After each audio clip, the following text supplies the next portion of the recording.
दोस्तों, दिन के 11 बजे का टाइम था।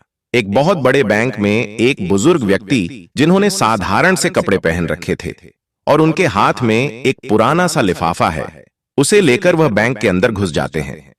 लेकिन जैसे ही वह बुजुर्ग व्यक्ति उस बैंक के अंदर घुसे थे तो वहां पर जितने भी कस्टमर थे और जितने भी बैंक के कर्मचारी थे, वह अजीब निगाहों से उस बुजुर्ग व्यक्ति की तरफ देखने लगते हैं।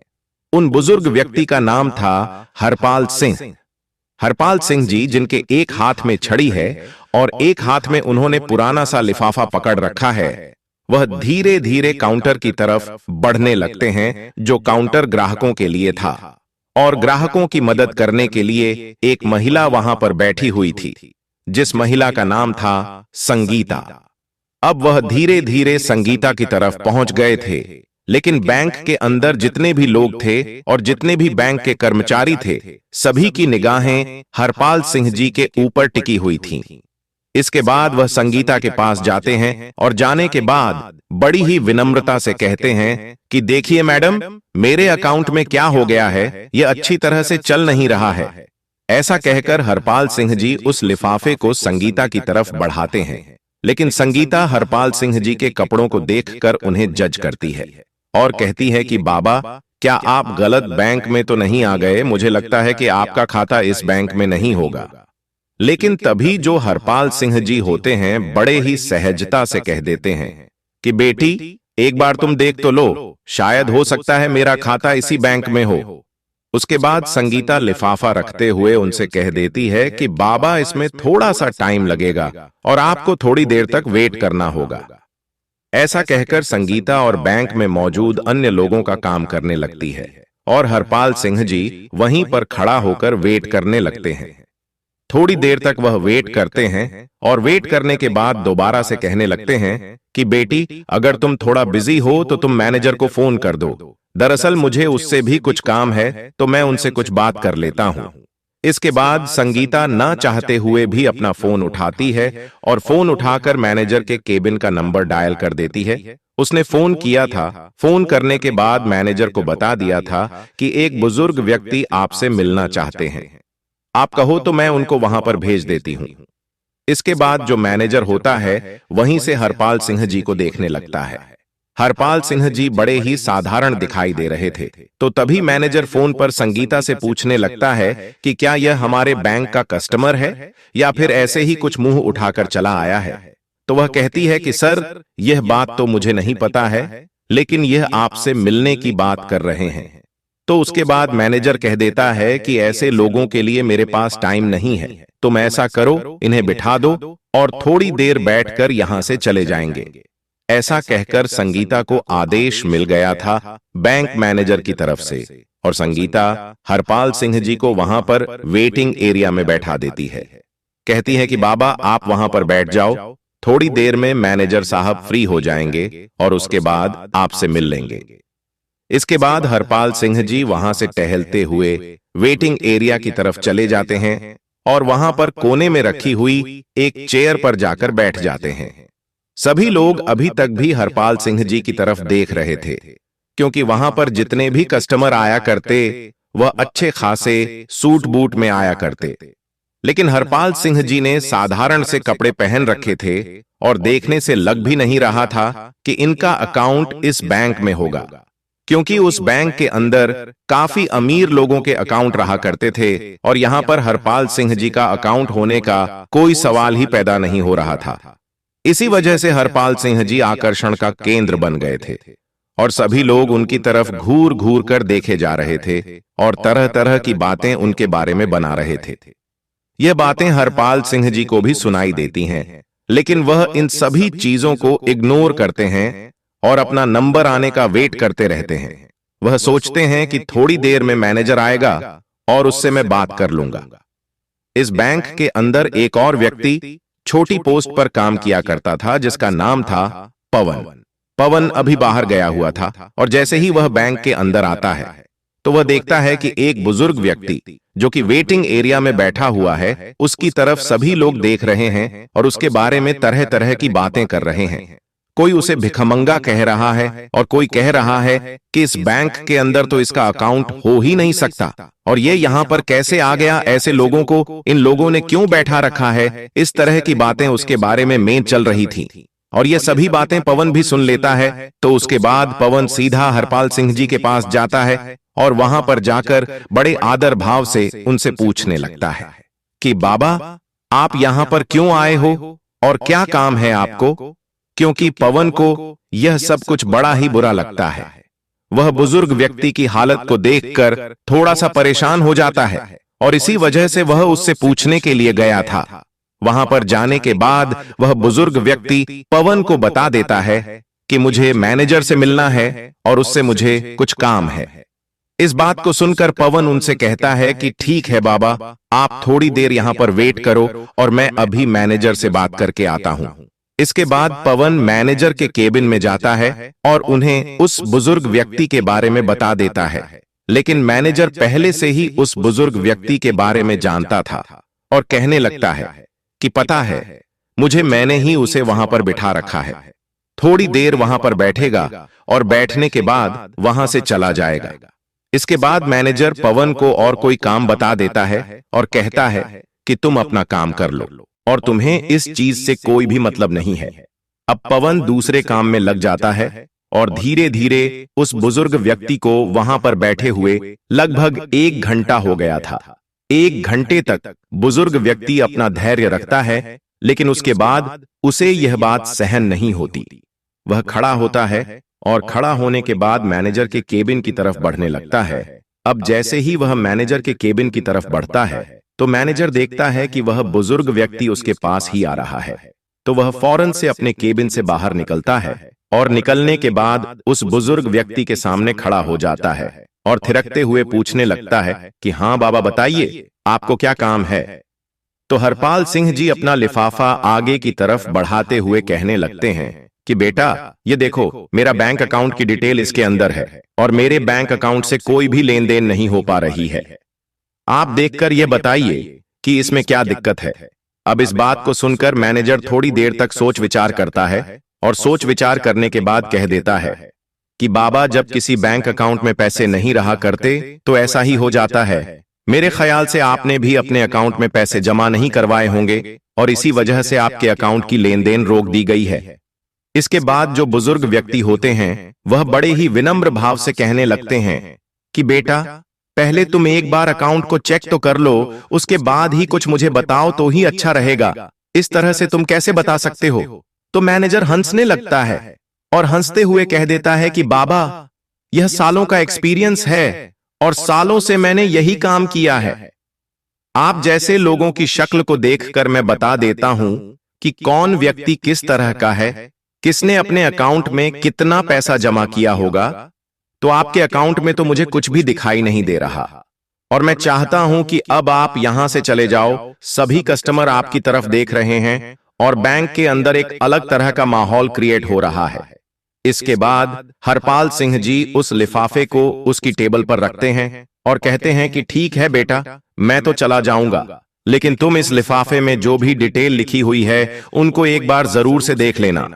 ऐसा कहकर हरपाल सिंह जी वहां से जाने लगते हैं और जाते जाते जैसे ही वह गेट पर पहुंचते हैं तो फौरन मुड़कर कहते हैं कि बेटा, तुम्हें यह सब कुछ करने का बहुत बुरा नतीजा भुगतना पड़ेगा। ऐसा कहकर हरपाल सिंह जी वहां से बैंक के मेन गेट से बाहर निकल गए थे और टहलते टहलते वहां से चले जाते हैं। इसके बाद जब मैनेजर को यह बात सुनाई देती है कि तुम्हें बहुत कुछ भुगतना पड़ेगा तो थोड़ा सा तो उसे अजीब लगता है, लेकिन फिर वह सोचता है कि बुढ़ापे में ऐसे ही कह दिया होगा, कोई भी कैसी भी दिक्कत नहीं है। मैनेजर अपने काम धंधे को करने के लिए चला जाता है। इधर टेबल पर वह लिफाफा पड़ा हुआ था जिस लिफाफे के अंदर बुजुर्ग व्यक्ति के बैंक अकाउंट की डिटेल थी। इसके बाद जो पवन होता है वहां से उस लिफाफे को उठा लेता है और अपने कंप्यूटर के सर्वर में लॉग इन करके उस लिफाफे के अंदर दी गई जानकारी के हिसाब से ढूंढने लगता है। ढूंढने के बाद जब पुराना रिकॉर्ड खंगाला जाता है तो उसे पता चलता है कि यह जो व्यक्ति यहां पर आया था यह इस बैंक का एक तरह से मालिक ही है, क्योंकि इस बैंक के 60% शेयर इसके पास ही है। अब इस बात को सुनकर वह बड़ा ही हैरान होता है और भी अच्छी तरह से उस डिटेल को पढ़ने लगता है। तो डिटेल को पढ़ने के बाद वह पूरी तरह से कंफर्म हो जाता है कि यह इस बैंक के मालिक ही हैं। इसके बाद पवन उस रिपोर्ट की कॉपी निकालता है और कॉपी निकालकर बैंक मैनेजर के पास जाने लगता है। बैंक मैनेजर, जो अपने केबिन में किसी अमीर कस्टमर से बात कर रहे थे और उन्हें तरह तरह की स्कीमें बता रहे थे। इसके बाद पवन नोट करता है और नोट करने के बाद केबिन के अंदर आने लगता है। बैंक मैनेजर उसे इशारा करता है और इशारे से पूछने लगता है कि किस लिए तुम यहां पर आए हो। उसके बाद जो पवन होता है वह इशारों से ही बता देता है कि यह एक रिपोर्ट है जो उस व्यक्ति की है जो वहां पर आया था और आपने उसे ऐसे ही यहां से भेज दिया। आप एक बार इस पर नजर डाल लेंगे तो अच्छा रहेगा। ऐसा कहकर पवन ने वह रिपोर्ट मैनेजर साहब की टेबल पर रख दी थी। लेकिन तभी जो मैनेजर साहब होते हैं अपने उस क्लाइंट से थोड़ी देर के लिए एक्सक्यूज लेते हैं और कहते हैं कि देखो भाई, पवन, हमारे पास ऐसे वैसे लोगों के लिए टाइम नहीं है। इसके बाद पवन बड़े आदर भाव से मैनेजर साहब से कहने लगता है कि अगर आप इसको एक बार देख लें तो बड़ा ही अच्छा रहेगा। लेकिन जो मैनेजर है वह उस रिपोर्ट को आगे की तरफ सरकाते हुए कहता है कि मुझे इसको नहीं देखना और मुझे ऐसे कस्टमर में कोई भी दिलचस्पी नहीं है।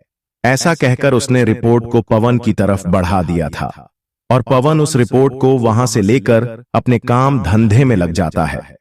बैंक के अंदर का माहौल अब शांत हो गया था। सभी लोग अपने काम धंधे में लग गए थे और धीरे धीरे शाम हो जाती है। उसके बाद दूसरे दिन उसी टाइम पर, जिस टाइम पर हरपाल सिंह जी आए थे, उसी टाइम पर फिर से आते हैं।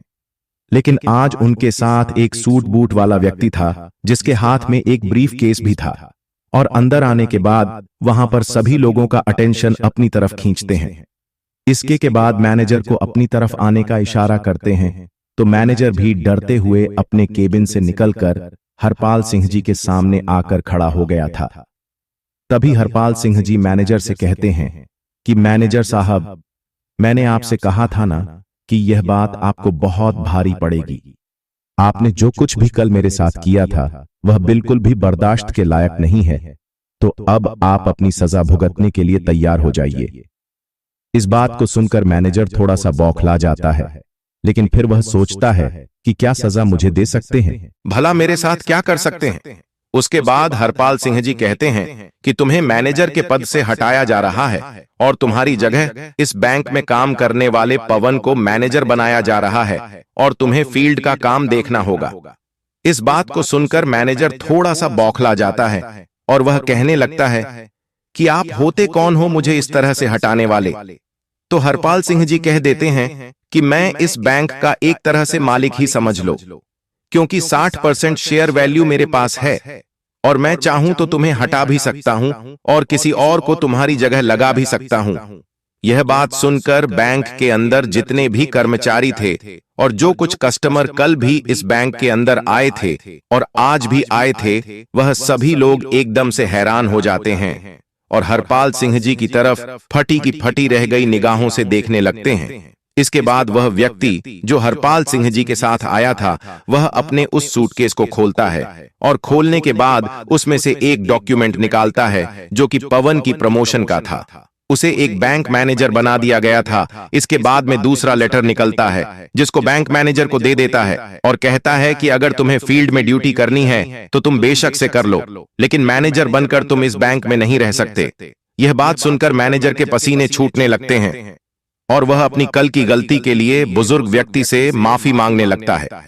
लेकिन तभी जो हरपाल सिंह जी होते हैं वह उसे उठाते हैं और कहते हैं कि माफी किस बात की मांग रहे हो और मैं किस वजह से तुम्हें माफ कर दूं। तुमने मेरे साथ जो व्यवहार किया था वह हमारे इस बैंक की पॉलिसी के खिलाफ है। क्या तुमने कभी भी इस बैंक की पॉलिसी नहीं पढ़ी?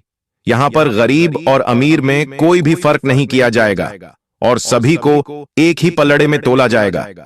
दरअसल इस बैंक की स्थापना हरपाल सिंह जी ने की थी और उन्होंने यह बात पहले ही घोषित कर दी थी कि इस बैंक के अंदर किसी को भी गरीब नहीं समझा जाएगा और न ही किसी को ज्यादा अमीर समझा जाएगा। सभी के साथ सामान्य व्यवहार किया जाएगा और कोई भी बैंक का स्टाफ ऐसा करता है तो उसके खिलाफ कड़ी से कड़ी कार्रवाई की जाएगी। तो हरपाल सिंह जी कहते हैं कि वह तो मैं तुम पर रहम कर रहा हूं कि तुम्हें काम करने योग्य छोड़ रहा हूं, वरना मैं चाहूं तो तुझे यहां से हटा भी सकता हूं। जो तुमने मेरे साथ किया है वह बिल्कुल भी किसी के साथ नहीं होना चाहिए। तुम्हारे बैंक में काम करने वाला पवन, जिसके हाथ में कुछ भी नहीं था, लेकिन फिर भी उसने मुझसे आकर पूछा और मेरे लिए कुछ करना चाहा, तो इस पोस्ट के लिए वह असली हकदार है, ताकि वह ग्राहकों को अच्छी तरह से समझ सके और उनके कपड़ों को देखकर उनको को जज ना कर सके। ऐसा कहकर हरपाल सिंह जी संगीता को बुलाते हैं और संगीता को भी इस बात के बारे में फटकार लगाते हैं। कहते हैं कि मैं पहली गलती समझकर तुम्हारी इसे माफ कर रहा हूं, लेकिन बैंक के अंदर कोई भी व्यक्ति अगर आए तो उसको उसके कपड़ों से जज नहीं करना है, उसके बारे में तसल्ली से देखना चाहिए। अगर तुम मुझे पहले ही हैंडल कर लेती तो इस मैनेजर के पास मुझे नहीं जाना पड़ता और मुझे और ज्यादा अपमान का सामना नहीं करना पड़ता। इसके बाद संगीता हाथ जोड़ने लगती है और उनसे माफी मांगने लगती है। कहती है कि बाबूजी मुझे माफ कर दो, मुझसे बहुत बड़ी गलती हो गई और आगे से आपको ऐसा कुछ भी देखने को नहीं मिलेगा। इसके बाद हरपाल सिंह जी वहां से उस व्यक्ति के साथ वापस जाने लगते हैं और सभी लोगों से कहकर गए थे कि पवन से बहुत कुछ तुम्हें सीखने की जरूरत है और इससे जितना हो सके उतना सीख लीजिए, तुम्हारे लिए अच्छा होगा। अब मैं बीच बीच में यहां पर किसी न किसी को भेजता रहूंगा जो तुम्हारी इन हरकतों के बारे में अच्छी तरह से मुझे रिपोर्ट दे सके। ऐसा कहकर हरपाल सिंह वहां से चले गए थे और बैंक का पूरा स्टाफ इस बारे में बात करने लगता है और सोचता है कि अब अच्छी तरह से काम करना होगा, कहीं अगली बार उनका नंबर ना आ जाए। इस बात को सोचकर पूरा बैंक सुधर जाता है और सभी लोग अच्छी तरह से उस बैंक के अंदर काम करने लगते हैं। हरपाल सिंह जी का यह कारनामा चारों तरफ फैल गया था और सभी लोग उस बैंक की बड़ाई करने लगते हैं और कहते हैं कि मालिक हो तो ऐसा हो, वरना बेशक से ना हो, क्योंकि ज्यादा मालिक अपने बैंक को खोलकर चले जाते हैं। फिर चाहे पीछे से मैनेजर किस तरह का काम करे या पीछे से कोई भी कर्मचारी कैसा भी काम करे, उन्हें इस चीज से कोई भी मतलब नहीं होता है। लेकिन हरपाल सिंह जी ने अपने ऑनर होने का पूरा कर्तव्य निभाया और उस बैंक के कर्मचारियों को अच्छा सबक सिखाया। तो मेरे साथियों, आप क्या कहना चाहते हो हरपाल सिंह जी के बारे में? आप क्या कहना चाहते हो पवन के बारे में? आपकी जो भी राय कमेंट बॉक्स में लिख सकते हो, लोगों के साथ शेयर कर सकते हो। वीडियो अगर अच्छी लगी तो वीडियो को लाइक और चैनल को सब्सक्राइब जरूर करें, ताकि हमें थोड़ा सा हौसला मिले आप लोगों के लिए ऐसे ही अच्छे अच्छे वीडियो बनाने के लिए। दोस्तों, इन कहानियों को सुनाने का उद्देश्य किसी को परेशान करना बिल्कुल भी नहीं है। यह कहानी आपको इसलिए सुनाई जाती है ताकि आप लोग इन कहानियों में से कुछ ना कुछ सीख सको और अपने जीवन में उस चीज को अप्लाई कर सको।